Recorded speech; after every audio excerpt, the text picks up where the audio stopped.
आज आषाढी एकादशीच्या सर्व वारकरी बांधव भगिनींना मनापासून शुभेच्छा देतो।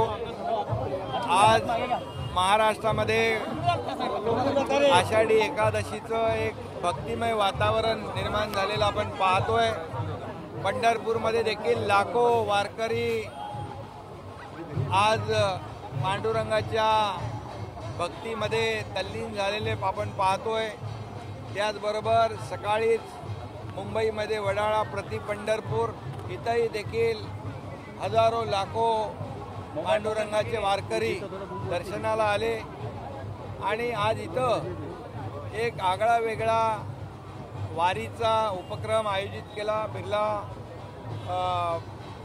स्कूल, बिर्ला शाळेने आणि बिर्ला कॉलेज आणि बिर्ला मंदिर सेंच्युरी रेयॉन कंपनीच्या माध्यमातून चितलांगे सर आणि नरेश चंद्र यांच्या सर्व सहकार्याने आयोजित ज्ञानदिंडी, या ज्ञानदिंडीमध्ये वारकरी म्हणून आज विद्यार्थी ही ज्ञानाची दिंडी या ठिकाणी पुढे नेत आहेत। हे विद्यार्थी उद्या आपल्या देशाचं भविष्य आहे आणि खऱ्या अर्थाने हा ज्ञानसागर या ठिकाणी आपण पाहतोय, ज्ञानाचा सागर आपण पाहतोय आणि खऱ्या अर्थाने हा उपक्रम अतिशय आगळा वेगळा उपक्रम या ठिकाणी आषाढी एकादशीच्या निमित्ताने दरवर्षी आयोजित केला जातो। त्याला मला देखील सहभागी होता आलं।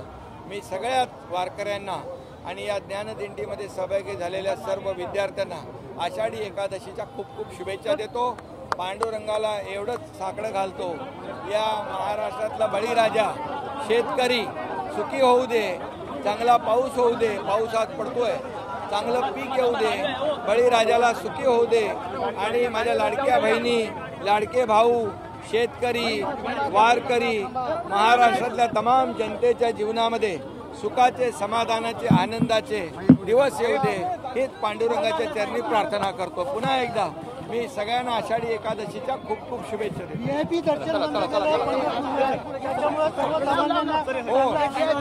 मी परवा पंढरपूरला देखील जाऊन आलो, नियोजन आणि व्यवस्था पाहून आलो। तिथं VIP दर्शन बंद केल्यामुळे 16-17 तास वारकऱ्यांना दर्शन घ्यायला लागत होते, ते आता 5 तासामध्ये 4 तासामध्ये दर्शन होत आहे।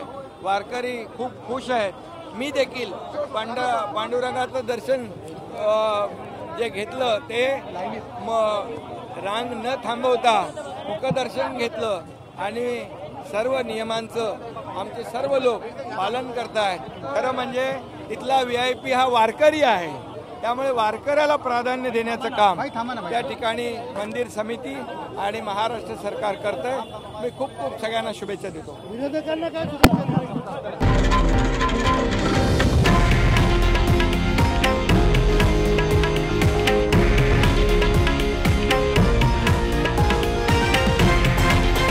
हे आहे देशातील नंबर 1 न्यूज नेटवर्क आणि आपण पाहत आहात TV9 मराठी, एकमेव।